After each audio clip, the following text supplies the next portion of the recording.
get this show started!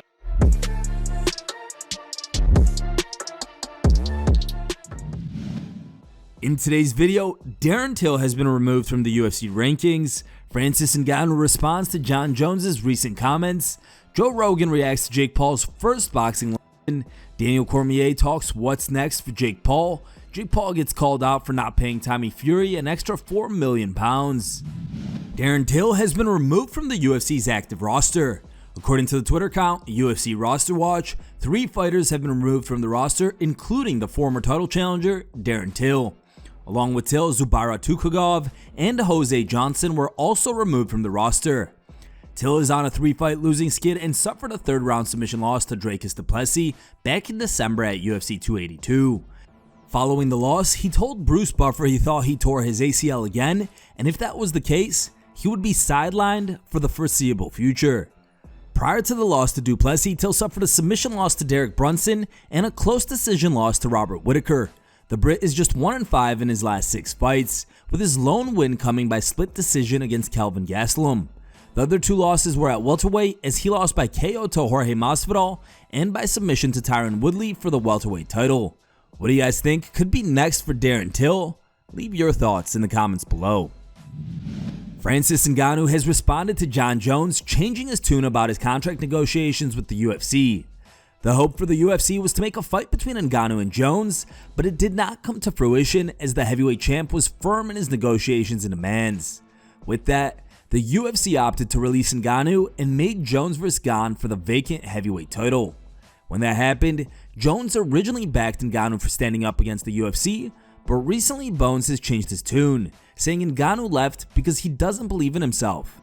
Now in an interview with MMA Junkie, the former UFC champ responded to Jones saying, "Personally, I don't have any problems with Jon Jones. I think we all know that Jon Jones has multiple personalities, and sometimes it's even hard for him to figure out who he really is, and I don't have nothing to do with that. I think in this fight we could have been on the same side instead of like fighting against each other, which is exactly what the system wants. You know, to divide the most, to conquer. So I'm not really into that game. I see clearly what's happening. I understand very well what's happening, and I wish them all the best, you know? I'm happy I got what I wanted," Ngannou said.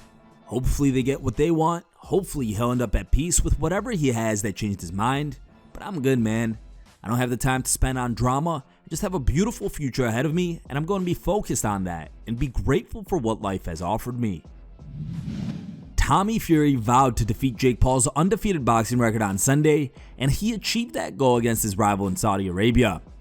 During a recent episode of the JRE podcast, Joe Rogan discussed the fight between Paul and Fury.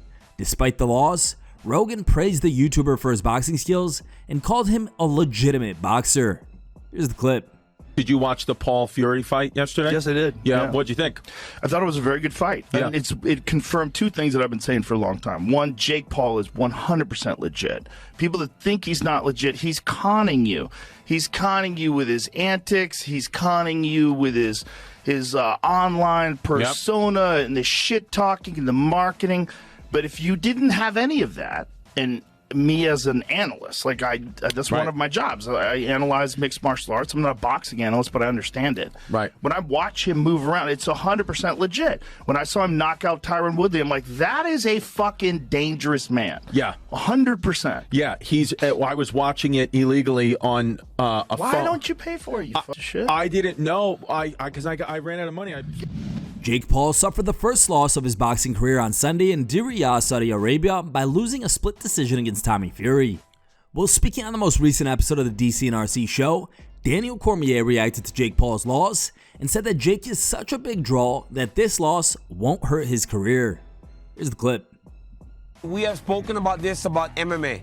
In boxing, generally, when you were a young fighter and you lost, it was almost over, right? It was like, it was done. You could not afford an early loss as a young boxer, but not with this kid, because the reality is he had won fights, RC, to where we had now started to go, well, this kid's really improving. But it's not like everybody expected him to go undefeated. So the first time he fought a professional boxer, an actual boxer, he lost. Now he needs to continue to build through those other fights. And I said this the other day. I'm like, man, honestly, when you look at young pro boxers from Floyd Mayweather to Terrence Crawford, all those guys, Tommy Fury even, they fight really low-level competition very early in their career. And that's exactly what Jake Paul did to get to Tommy Fury. If they were both following the classic boxing game plan, they wouldn't have fought each other until they both had 20 wins. And they would both seem as though they were like high-level prospects. But I don't think it's going to hurt him at all, because I think the draw of Jake Paul makes people want to tune in. But even that Floyd Mayweather thing, Ryan, like that was crazy. I never in my life could have imagined Floyd Mayweather would be in an arena that was empty, but it's also because he's playing around too much with the fake, with the exhibition fights and the retirement, and then coming back. He can't keep doing that because people at some point will tune out to what you're trying to do. Tommy Fury missed out on a $4 million bonus after failing to sign a contract for a double or nothing bet with Jake Paul. Prior to the showdown, Paul and Fury had shaken on a double or nothing bet where Fury would receive double his £4 million purse if he was to beat the influencer. However, after Paul brandished the contract during a later face-off, the problem child revealed Fury had elected not to sign the contract for the wager.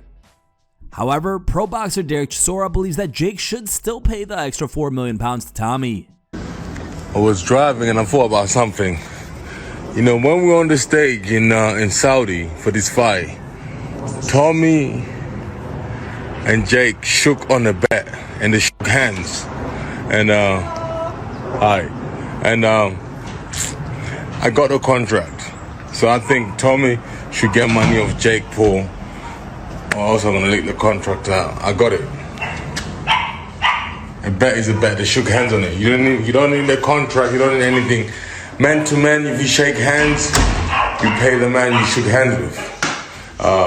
So I think Jake Paul should wire money to Tommy. That's fair. Talk to me, Derek. So got a contract, gonna deliver Tommy right here. Shaka boom. Signed by Jake Paul. Signed by Jake Paul. Boy, you about to come to the Saudi and then lose his money. Here are the top 3 funniest memes we found on the internet today. Third place was found over Reddit and was posted by a user named Connor Loves Pepsi. Our second place pick was also found over Reddit and was posted by a user named BirdieLee23. And our top picked meme of the day was found over Instagram and was posted by a user named As Shopped As It Gets. Thank you guys for watching. If you liked the video, please leave a like and subscribe to our channel to keep up with the latest MMA news.